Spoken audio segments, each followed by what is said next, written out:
Assalamualaikum warahmatullahi wabarakatuh.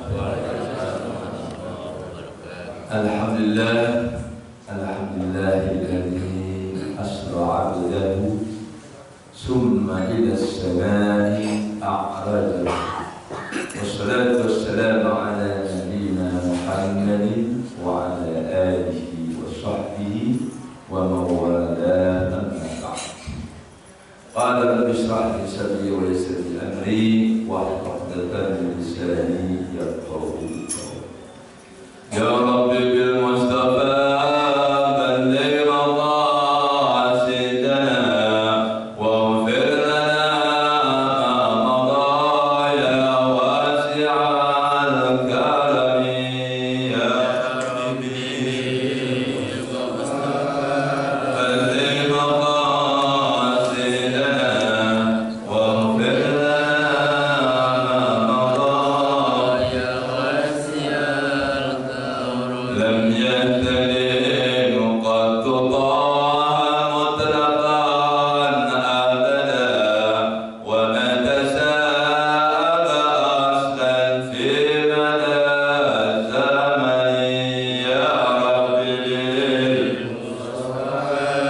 balligh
keseringan melihat di TV ataupun di HP masing-masing.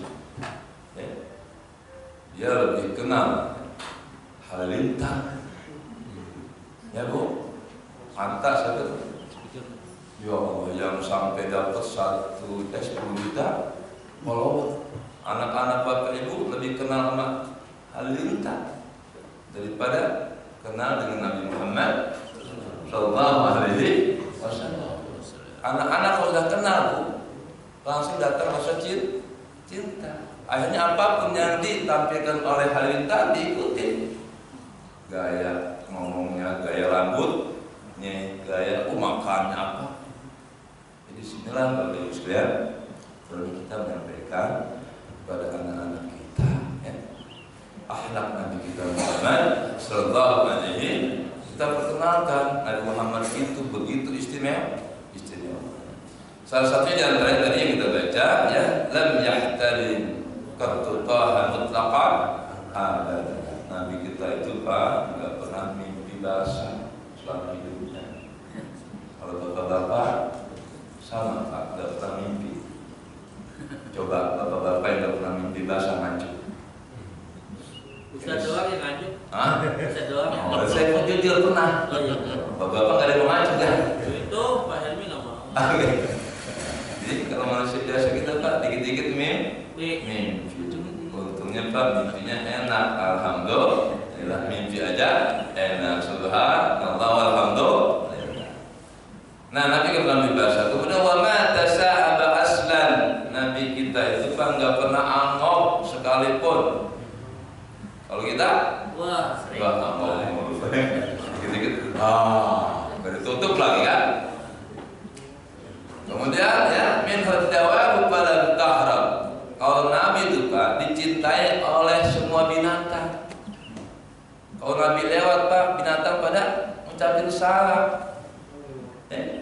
Pernah Bapak lewat dari ke masjid, ya ada tikus lewat, assalamualaikum. Pada tahram. Binatang gak ada yang takut sama Nabi, gak ada yang lari. Ular kenapa Pak? Ketika ketemu kita lari. Takut. Binatang rata-rata takut sama manusia. Karena kadang-kadang kalau ada manusia ngelihat, waduh, diuber ya. Mana tadi ular ya? Padahal mah ular kan nggak pernah ganggu, ingin menghindar dari kejahatan manusia. Wa ma waqa'at zibadatun, dan tidak pernah tuh seekor lalat nemplok ke badan Nabi. Karena Nabi nggak pernah nemplokin. Kenapa? Suci, bersih. Kenapa kita dikit-dikit dikelilingin? Zaman saya kecil Pak, dulu kan banyak koreng ya, korengan berbudik ya, korengnya sampai berdarah.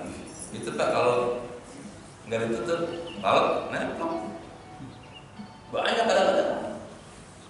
Nabi nggak pernah ketempelkan seekor lalat seumur. Karena lalat itu biasa nempel di tempat yang kotor. Kenapa kita kadang-kadang ditanya lalat? Karena diri kita masih kotor. Kalau udah jiwa bersih, batin bersih nggak bakal. Nah kemudian Nabi itu Pak istimewa yang Allah berikan kepada Nabi, bihalbihi ka'amamin ru'yatun sabadan. Nabi kita Muhammad itu ngelihat ke belakang tanpa noleh, sama seperti ngelihat ke depan. Alat apa ini? Perekam. Umpama alat ini di belakang saya kan pasti noleh. Nabi enggak melihat ke depan dengan belakang. Sama. Makanya kalau mau Nabi pada bingung. Coba-coba ngomongin aja belakang kedengeran kan dan lihat. Apa enggak malu Pak Haji? Untung Pak, bini kita melihatnya hanya ke depan saja. Kalau di bini kita bisa melihat ke belakang juga, bisa tahu apa yang kita lakukan di kantor Pak. Habis kita pas udah nggak berani pulang. Tadi Abi ngapain di kantor? Abi gini-gini ya, yo Pak, terekam Pak sama istri kita dari rumah. Ya malu gitu. Makanya untung tadi itu imam doanya lebih cakep gitu ya. Gimana? Oh, sini deh ngaji deh ya. Biar tambah ilmu ya. Habis Quran, ilmunya mantap. Itu yang hebat. Tadi bilang Allahumma sykur ummatan Sayyidina. Ya Allah, tutupilah aib umat Nabi Muhammad. Pak, kalau aib kita nggak ditutupin, Pak, kita udah gak berani pulang, Pak. Ayo, kalau aib kita, kerjaan kita sehari-hari di pasta, di rumah, di jalan, ketahuan sama bini punya CCTV di rumah, kemana aja kita berjalan, bini lihat, mampus kita. Mampus aja. Kalau kita enggak kan, karena Ustaz itu aja. Ya Allah, pokoknya mohon maaf ya, kita manusia biasa, banyak salah dan dosa. Kalau kesalahan dosa kita Pak diketahui oleh orang-orang sekitar kita Pak, malu nggak? Makanya tadi doanya tuh Allahumma sykur ummatan Sayyidina Muhammad. Ya Allah, tutuplah aib dosa dan kesalahan umat Nabi Muhammad sallallahu alaihi wasallam. Kan kita kan dari laki-laki Pak kadang-kadang suka bohong ya. Coba kalau bohongnya ketahuan bini Pak, nggak berani pulang ya.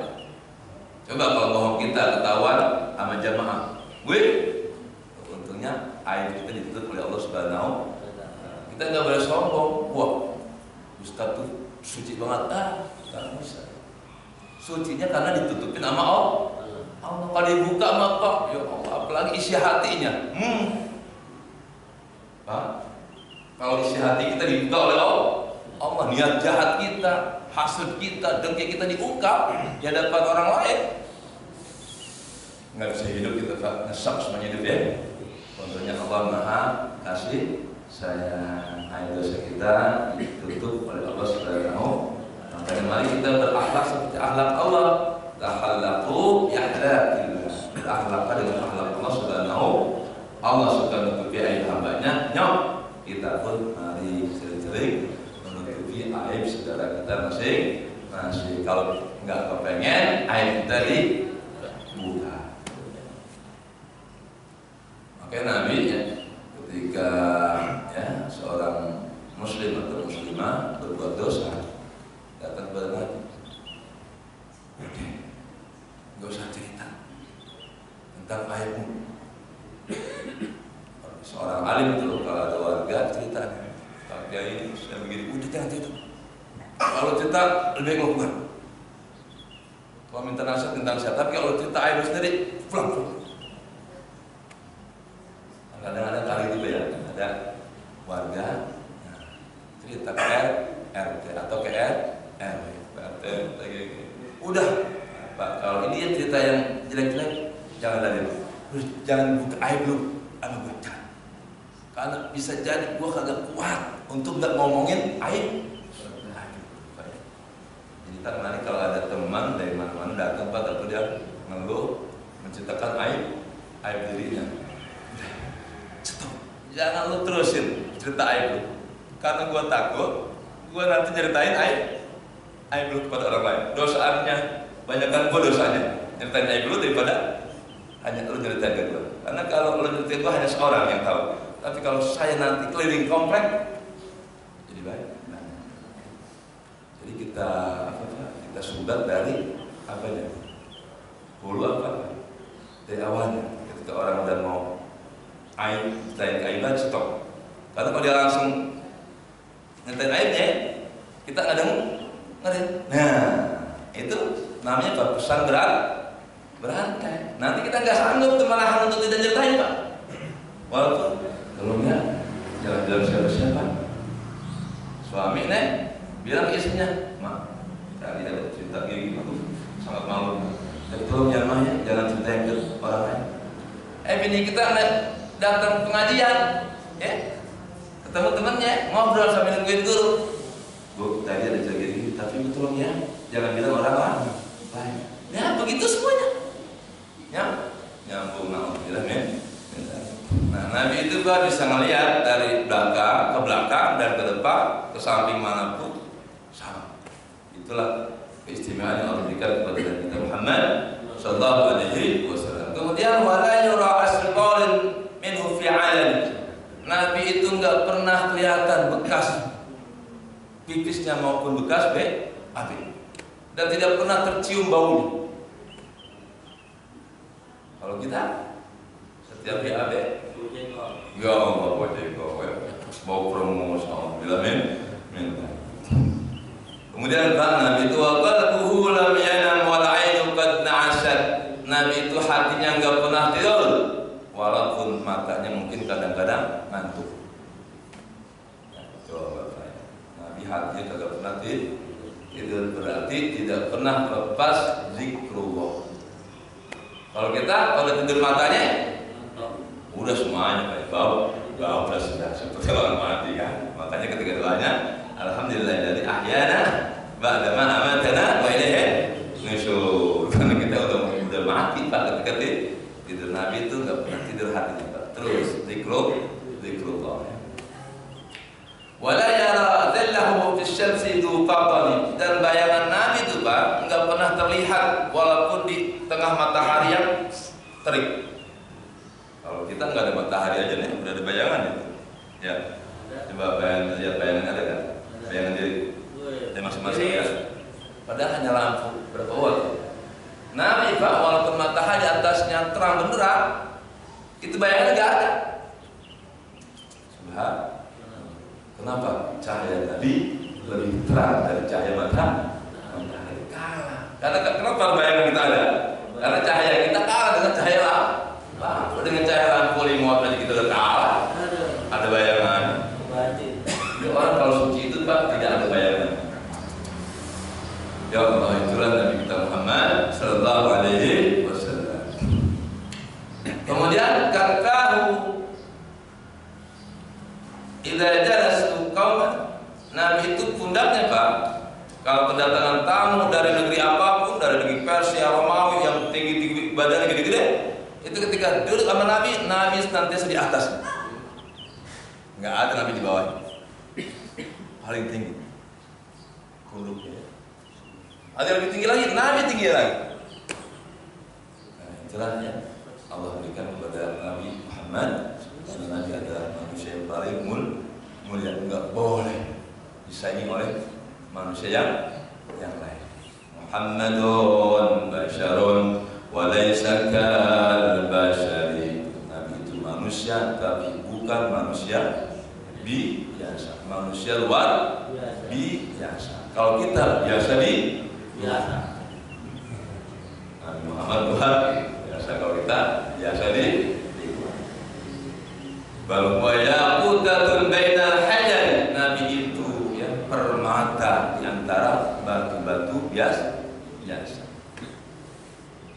berat Pak yang Nabi kita Muhammad sallallahu alaihi. Makanya hanya kita bisa hanya mencontoh untuk nyanyi Nabi nggak bakal bisa. Kalau Nabi Pak nggak bangun malam, karena bagi Nabi sholat malam itu wajib. Nabi tahu betul kondisi umatnya, untuk sholat malam kagak diwajibin.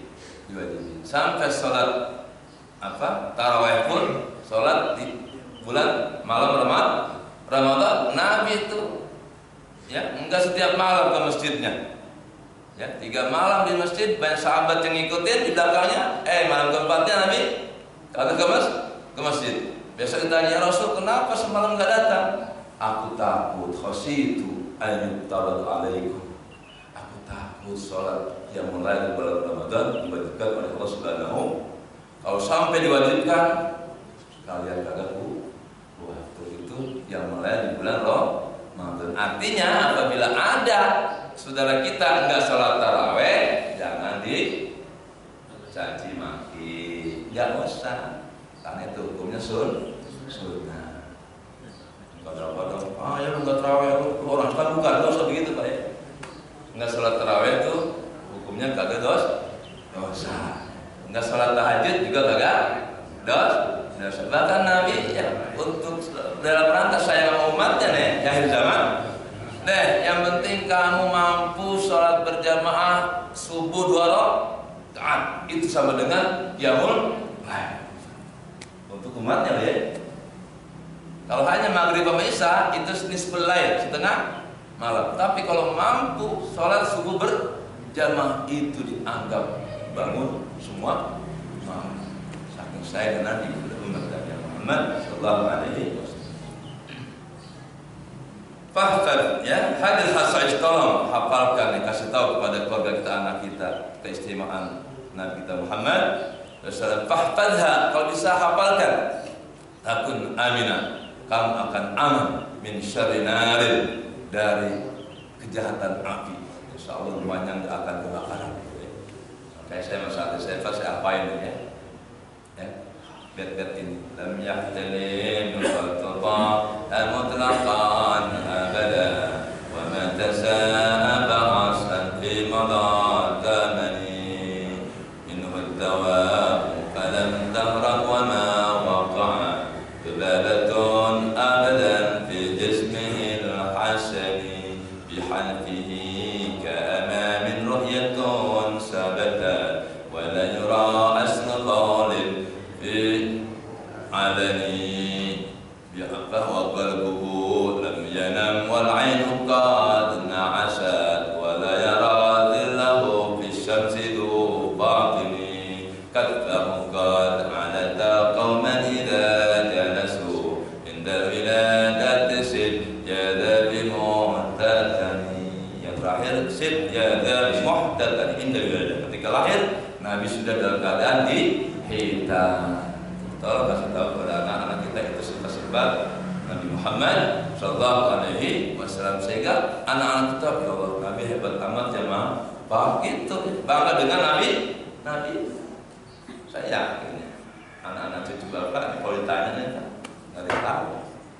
Dia lebih tahu halilintar daripada sifat Nabi Muhammad sallallahu alaihi wasallam. Lebih dekat dengan artis anak-anak kita kan.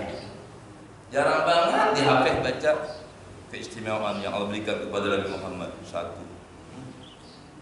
jago deh.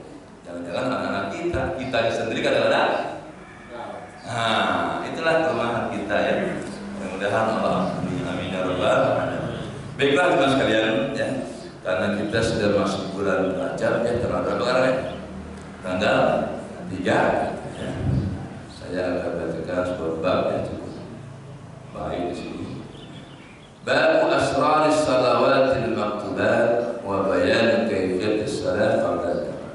Ini bab tentang rahasia salat 5 waktu dan bagaimana Nabi salat sebelum Isra Mi'raj. Ya, Nabi sebelum Isra Mi'raj berapa waktu Pak salatnya? 2. Karena Rasulullah SAW di Makkah rak'ataini fil ghada wa rak'ataini bil asy. Nabi ketika di Makkah sebelum Isra Mi'raj salat hanya 2 waktu. Malam 2 rakaat, pagi 2 rakaat. Hanya 2 waktu. Karena belum datang perintah salat 5 waktu. Falamma urja ila samai umira bis salawatil khams. Ketika Nabi Isra Mi'raj barulah diwajibkan salat 5 waktu. Wa innama furidatis salatu fi lailatul mi'raj. Kenapa ya salat 5 waktu diwajibkannya pada malam Mi'raj? Inilah dasarnya perintah salat. Kalau perintah haji Nabi Jibril turun. Walillahi 'alan nas hajjul baiti ya, nyampaikan wahyu kepada Nabi Muhammad. Jadi Jibrilnya yang turun, diperintah Allah, hai Jibril, sampaikan wahyu kepada umat Muhammad tentang haji, tentang zakat juga gitu, tentang perang juga gitu. Hanya perintah salat, ya, itu Nabi yang disuruh naik. Beda loh Pak. Misalnya Pak Haji Helmi, Pak, kalau di kantor dikasih surat, Pak Helmi, tolong laksanakan ini nih, dengan surat. Instruksi lainnya surat dari atas ke bawah. Nah ini ada perintah khusus Pak, dipanggil sama Allah direkturnya. Pak ini, tolong hari ini jam segini menghadap saya di kantor saya di lantai sini. Jadi perintah-perintah Allah ada yang lewat malaikat Jibril, ya. Ada yang langsung dan nabinya langsung diangkat oleh Allah Subhanahu wa ta'ala. Saking besarnya urusan sholat. Lain daripada ya. Mari kita kaji kayak apa dasarnya sholatnya. Wa innama qudus salat fi lailatul mi'raj. Salat diwajibkan pada malam Isra Mi'raj li'annaha afdalul awqat. Karena malam Mi'raj itulah waktu yang paling utama. Wa asyraful halat, ya, keadaan yang paling mulia. Wa a'adzul munajat, munajat yang paling agung di malam Isra Mi'raj. Wassalatu ba'dal iman afdalut ta'at. Salat adalah ibadah yang paling utama setelah iman kepada Allah Subhanahu wa ta'ala. Jadi al-iman billah, setelah keimanan, wajiban yang paling utama adalah salat. Baru yang lain, haji, zakat, puasa, jihad dan lain sebagainya.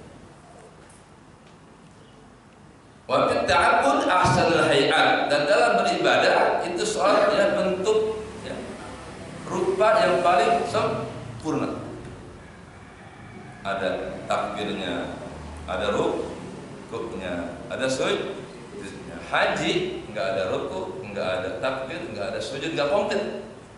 Ya tokoh apa aja kan? Ya. Tapi sholat paling lengkap. Ibadah yang paling lengkap adalah sholat. Amal hikmah fi fardiyatiha, adapun hikmah diwajibkan sholat. Kenapa sih sholat 5 waktu? Ya, Nabi setelah Isra Mi'raj dikasih sholat 5 waktu, bukan perintah yang lain.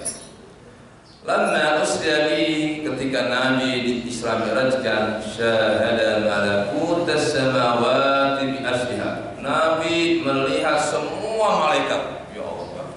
Nabi diperlihatkan semua malaikat. Di langit pertama sampai ke 7 malaikatnya beda-beda. Jenis ibadahnya pun beda-beda. Wa ibadati sukkaniha minal malaika. Nabi memperhatikan yang pertama kelompok malaikat, oh ibadahnya seperti ini.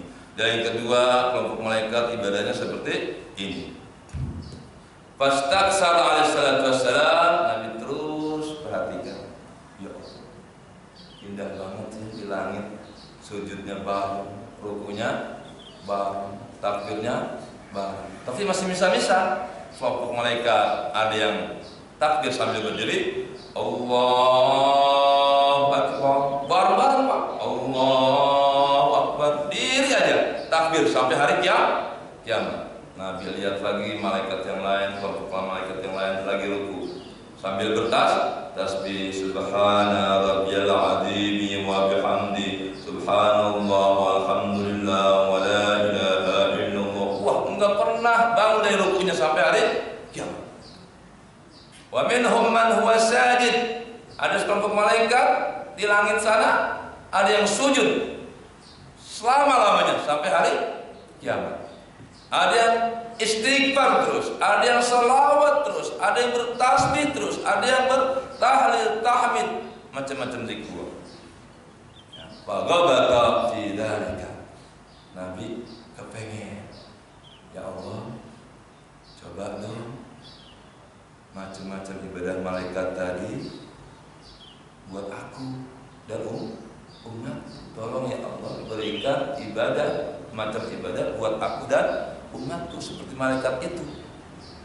Langsung pada Allah bilang salawatul khamsi, lalu Allah kumpulkan buat Nabi Muhammad dan umatnya dalam salat 5 waktu ibadatil malaikati kulliha, ibadah seluruh malaikat.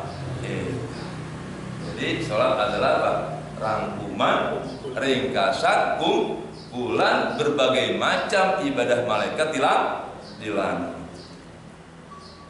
Makanya Allah Nabi bersabda, fa'atallahu ujura ibadati ahli samawat li ummati idza aqamu as-salawatil khamsah. Allah akan berikan pahala semua ibadahnya malaikat di langit untuk umat Nabi Muhammad yang mampu melaksanakan sholat 5 waktu. Jangan main-main lagi kan? Sholat itu sangat dasar. Kalau kita mampu melaksanakan sholat 5 waktu, kita dapat pahala seluruh ibadahnya malah ibadah.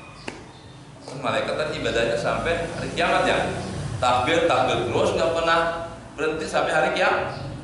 Ruku terus sampai hari kiamat. Sujud terus sampai hari kiamat. Kalau kita hanya 5 waktu sehari semalam, tapi pahalanya sama dengan rukunya para malaikat, takbirnya para malaikat, sujudnya para malaikat sampai hari kiamat. Betapa dahsyatnya ibadah salat. Makanya Nabi ketika meninggalnya apa? As-salat, udah nggak yang lain.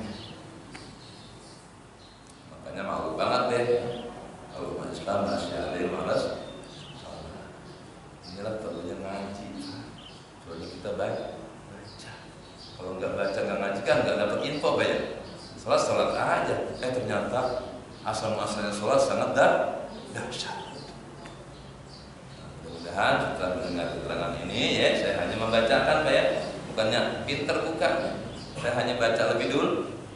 Balighu anni walau ayat, kata Nabi, sampaikan apa yang kau baca hai para asatidzah kepada umat Islam, agar umat Islam pun tahu apa yang kau ketahui. Inilah perlunya ilmu itu didapat dengan mendengar, melihat, membaca. Makanya kalau bapak ibu dikasih kuping kagak buat ngedengar, dikasih mata nggak buat ngelihat Al-Quran atau hadis, kemudian lidahnya kagak buat baca, maka otaknya blank, kosong. Otak kita Pak ini canggih banget ya. Kalau kayak komputer apanya namanya CPU nih ya, buat saving data. Otak kita bisa nyeping semua data lupa informasi dunia sampai akhirat. Makanya orang yang hafal Quran dan ngerti apa yang dibaca, dia sudah mampu menyimpan informasi ilahi dari dunia sampai akhirat.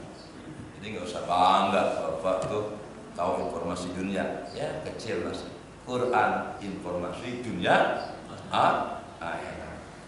Nah, apalagi Nabi Muhammad ya Allah Pak dengan Isra Mi'raj Pak ngelihat apa yang ada di langit sana. Kita kan hanya baru melihat apa yang di atas bumi. Yang di dalam bumi kita belum banyak yang tahu Pak ya. Yang di atas bumi pun kita masih banyak yang kagak tahu. Nabi mau udah tahu semua yang di bumi maupun di langit.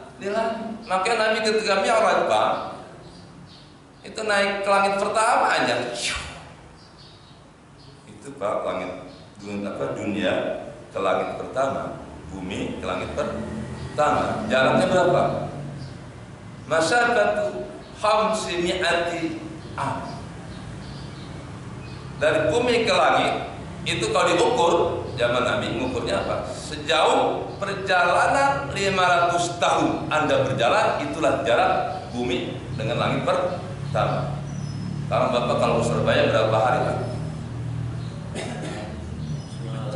Ya, 8 jam. Nah, 8 jam kan? Coba dikalikan 500 tahun perjalanan. Kayak apa jaraknya? Tuh ya. Nah, karena saking jauhnya, Nabi pas sampai langit pertama aja melihat bumi. Mana bumi ya? Yang manusia pada berebut ya kenikmatannya, yang manusia pada berebut kekuasaannya, yang manusia paling saling membunuh, bertumpahan darah gara-gara berebut kenikmatan dunia. Nabi lihat dari langit pertama, ya Allah Pak, seperti debu yang berterbangan. Bumi, planet-planet yang lain lihat dari langit, kita apa seperti debu yang terbangan, atom-atom yang berkeliaran. Ya Allah. Makanya Nabi bersabda, "Lau kanat ad-dunya ta'dilu janaha ba'udah." Kalau andainya kenikmatan dunia itu ada nilainya di hadapan Allah sebesar sayap nyamuk, seberat sayap nyamuk, masaqallahu kafiran surbatama. Allah tidak akan berikan kenikmatan dunia seteguk air pun kepada orang kafir. Kalau dunia ada nilai. Makanya Nabi pas setelah Mi'raj gak begitu tertarik apa dulu.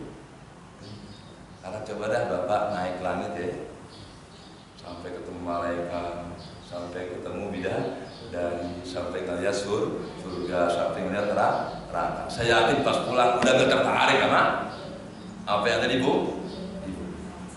Dan Nabi ini ceritakan kepada umatnya.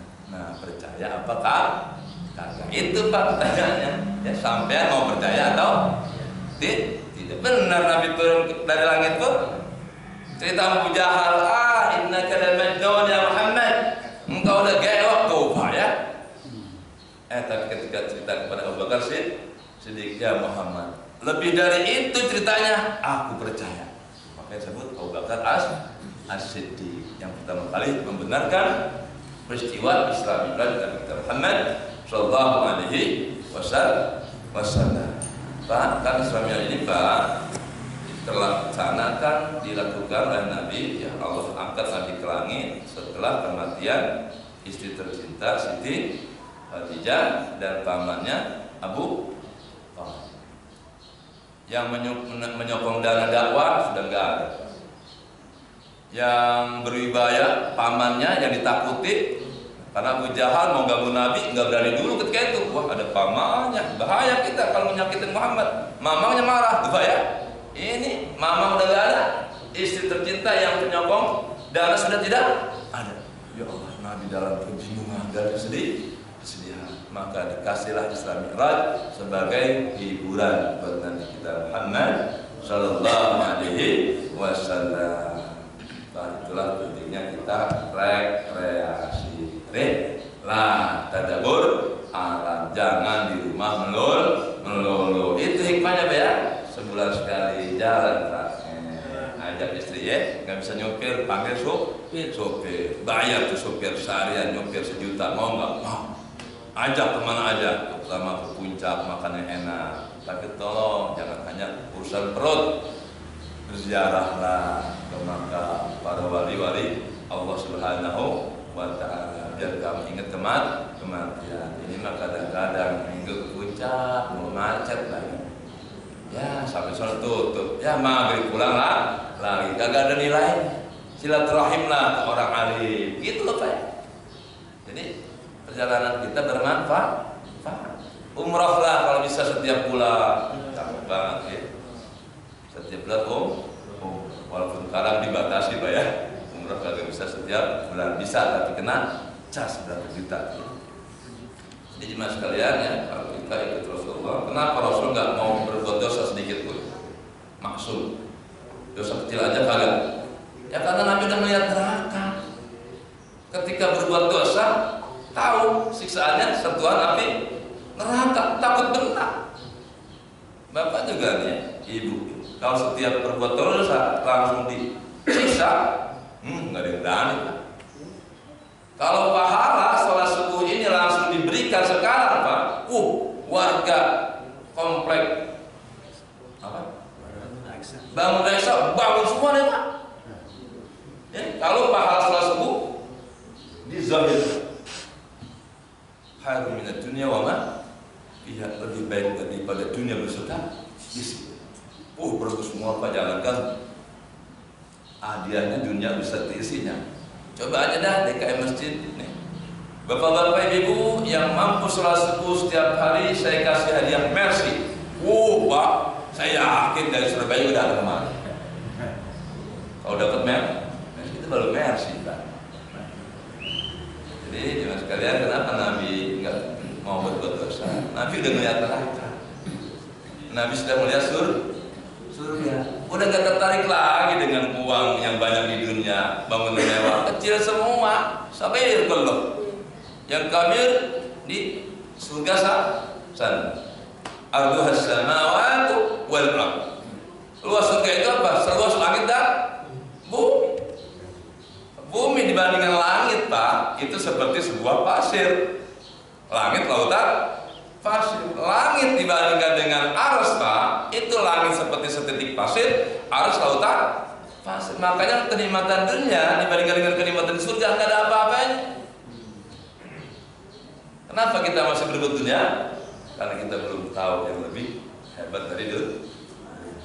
Makanya bacalah Al-Quran, bacalah hadis Nabi kita Muhammad Sallallahu Alaihi Wasallam, sehingga kita tahu informasi tentang alam akhirat. Allah sudah nyatakan, walal akhiratu khairun laka minal ula. Walal akhiratu wa abqa.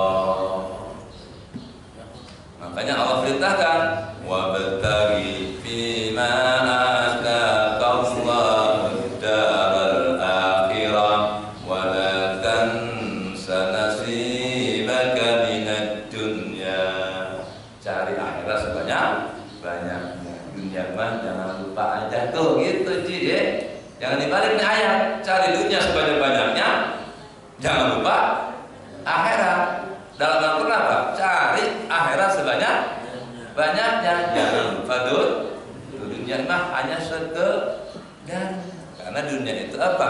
Justru yusiluna ilal akhirat. Dunia hanya tangga atau jembatan yang menghantarkan kita ke alam akhirat. Hanya orang-orang kafir yang berebut dunia. Karena orang kafir kagak punya keyakinan tentang hari akhirat. Mereka hanya ingin senang di dunia. Makanya mereka bagaimana caranya? Dengan cara bagaimanapun supaya menguasai dunia. Karena mereka tidak punya harapan akhirat. Makanya dunia lihat. Dengan orang kafir tak usahanya daripada orang Islam. Orang kafir mah nggak ada sholatnya, nggak ada haramnya, bawa belas saja untuk menguasai dunia. Kalau kita ini nggak boleh, ini nggak boleh, ini nggak. Perbankan, kalau orang kafir silakan nyari duit sebanyak-banyaknya, tipu masyarakat tipunya sebesar untuk mencari keuntungan. Nah, pengusaha muslim, ingat ini riba, oh ini zalim, ini gosok, kagak boleh. Itu dapat keluarin zakatnya, tumpah ada aturannya. Orang kafir beda. Makanya kata Nabi, ad-dunya jannatul kafirin wa sijnul mu'minin. Dunia itu surganya orang-orang kafir dan penjaranya orang-orang Islam. Orang Islam ini Pak di dunia seperti di penjara. Kenapa? Ada jeruji-jeruji yang membatasi. Satu, jeruji sholat. Dua, jeruji apalagi zakat, jeruji puasa, haji. Nggak boleh ini, nggak boleh itu, nggak boleh ya. Jadi seperti di penjara oleh hukum-hukum Allah Subhanahu wa Ta'ala. Makanya orang kafir sangat kagak mau kalau syariat Islam ditegakkan di sebuah negara. Kata orang kafir, gue nggak bebas hidupnya. Tuh ya. Orang Islam justru ingin menegakkan syariat Allah. Ini nggak bakal akrab antara orang beriman dengan orang kafir. Walaupun sekarang jangan bilang kafir dah, menyakitkan ya. Jangan bilang kafir ya, itu menyakitkan. Allah sudah bilang innal ladzina kafaru min ahli kitabi wal musyrikina fi nari jahannam khalidina fiha. Sesungguhnya orang-orang kafir baik dari ahli kitab maupun orang-orang musyrik, mereka adalah penghuni neraka jahanam selama-lamanya. Allah jelas innal ladzina kafaru. Bahkan dipanggil ya ayyuhalladzina kafaru. Ya ayyuhal kafiru. Hai orang-orang kafir. Tapi sekarang ada pendapat jangan bilang kafir deh, menyakitkan orang kafir. Allah aja bilang kafir ya. Kita bilang kafir dah, mulai enak. Non muslim. Jangan bilang apa lagi? Jangan bilang kopi dah. Apa? Air hitam aja.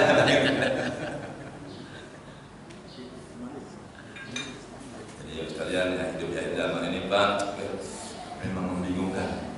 Makanya ya, kita datangin majelis-majelis santri yang dikaji dalamnya Quran dan hadis dari kita Muhammad Sallallahu Alaihi Wasallam. Yang memang kita sangat Pak makin rusak Pak agama kita ya. Ya anak-anak kita jadi Pak zaman-zaman dulu ya yang ngaji ilmu agama itu orang-orang tua saya Pak setiap minggu itu nggak kerja, dia bawa kita ngaji ke ulama dari Jati Asih ke Hidup Harapan, jauh Pak, hampir 2 jam pakai sepeda sampai Pak. Zaman sekarang ada kaum muslimin bawa kita datengin kiai di sini aja deh. Kalau saya tanya ke aku kayaknya hampir nggak ada ya.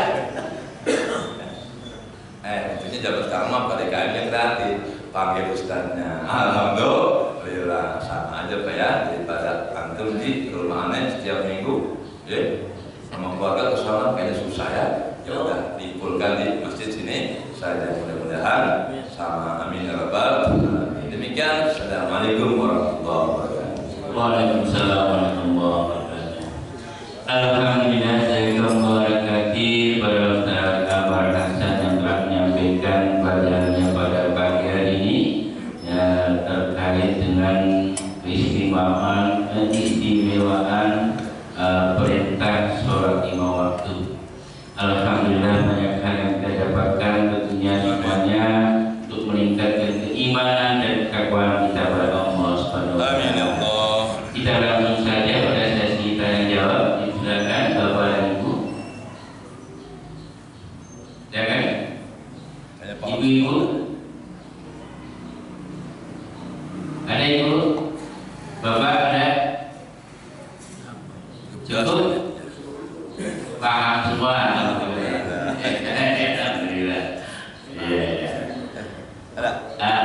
Enggak. Oh, enggak.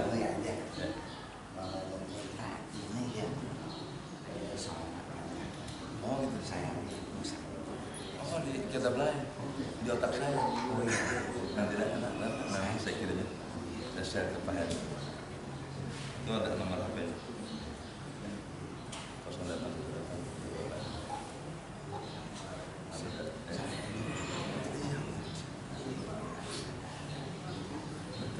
08. Nomor saya itu Bapak.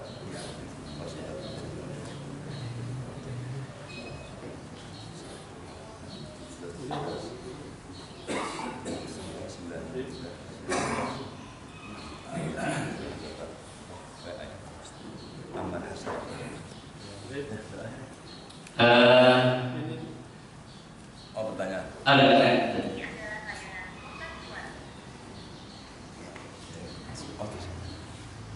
Assalamualaikum warahmatullahi wabarakatuh. Waalaikumsalam. Saya menanyakan Pak, salat lima waktu. Kenapa lima waktunya disampaikan pada Rasul, nggak ditambah berhari-hari? Ada kaitannya dengan kehidupan kita, salat dengan lima waktu itu. Nah, nanti kenapa 5 waktu tidak? Tidak lebih, tidak kurang. Oh gitu ya. Ya terima kasih. Pertanyaannya, ya, ini pertanyaan yang pernah ditanyakan oleh Nabi Musa alaihissalam.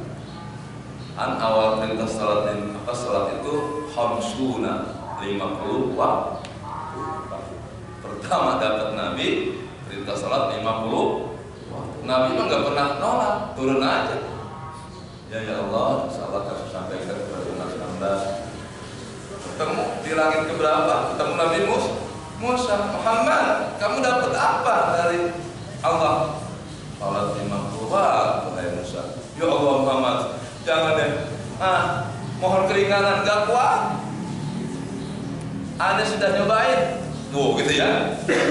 Ya, zaman dulu kan hanya 2 waktu aja Pak. Banyak yang ninggalin. Udah Muhammad, baik lagi, minta keringanan. Kurang 5, jadi 4 5. Turun lagi. Berapa Muhammad diskonnya? 50%. Berapa? Minta diskon lagi sama Allah. Turun lagi 40. Kurang 35. Kurang 30. Kurang 25. Kurang sampai 5. Bahkan ketika Nabi Musa udah 50, apa Nabi Musa? Muhammad masih berat 5 mah. Baik. Jangan aneh malu udah bolak-balik minta kurungan. Benar Muhammad berat 5 mah. Tapi ya, kata Allah, wahai Muhammad, walaupun 5, pahalanya tetap 50. Ya. Tapi seperti itu. Jadi kenapa hanya 5? Itu asalnya ada 50, udah sangat diringankan. Bahkan Nabi Musa mah kalau bisa mah kurangi, kalau bisa mah 2, kalau bisa mah 1, kalau bisa mah jangan sama sekali. Ya, tapi Nabi ya enggak gitu ya, diterima. Jadi siapa orang yang mampu melaksanakan waktu ya, sama dengan sholat 50 waktu. Bahkan tadi ada keterangan siapa orang yang mampu melaksanakan sholat 5 waktu akan dikasih pahala seluruh ibadahnya malah. Nah, arti 5 itu kau udah rangkuman yang sangat udah dipres ya. Ya dihubungkan dengan ketentuan waktu, ya, kan hubungan dengan waktu ya, maghrib, isya, subuh, zuhur, asar. Waktu-waktu yang terus berputar. Itu minimal kalau 5 waktu itu kita ngadu kepada Allah, aman. Bahkan kalau pengen lebih lagi kata Nabi tahajud, tambah lagi duha. Kenapa? Karena dari isya ke subuh kan jaraknya panjang tuh, kasih tahajud. Dari subuh ke zuhur panjang kan, dikasih duha. Nabi tidak mau memberatkan umatnya. Kenapa duha tidak diwajibkan? Khawatir memberatkan umat. Kenapa tahajud tidak diwajibkan? Khawatir memberatkan umat. Karena aku diutus untuk meringankan umatku. Saat umat terdahulu syariatnya sangat berat. Aku diutus untuk basyiru wala tunfiru, yassiru wala tu'assiru. Kasih kebahagiaan umatmu, jangan ditakut-takuti, kasih kemudahan, jangan kau persulit. Demikian. Assalamualaikum warahmatullahi wabarakatuh. Alhamdulillah, kita ucapkan terima kasih sekali lagi untuk Ustaz kita. Semoga Allah menambah kebaikan untuk beliau dan untuk kita semua. Dan kami ingatkan untuk peserta tarawih nanti malam pada Isya mohon hadir di Masjid Hidayah ini. Dan pada hari kita pada pagi hari ini sama-sama kita tutup dengan hamdalah dan doa kafaratul majlis. Alhamdulillahirabbil alamin. Subhanakallahumma wa bihamdika asyhadu an la ilaha illa anta astaghfiruka wa atubu ilaik. Wa billahi taufiq wal hidayah. Wassalamualaikum warahmatullahi wabarakatuh. Waalaikumsalam warahmatullahi wabarakatuh. Sallallahu alaihi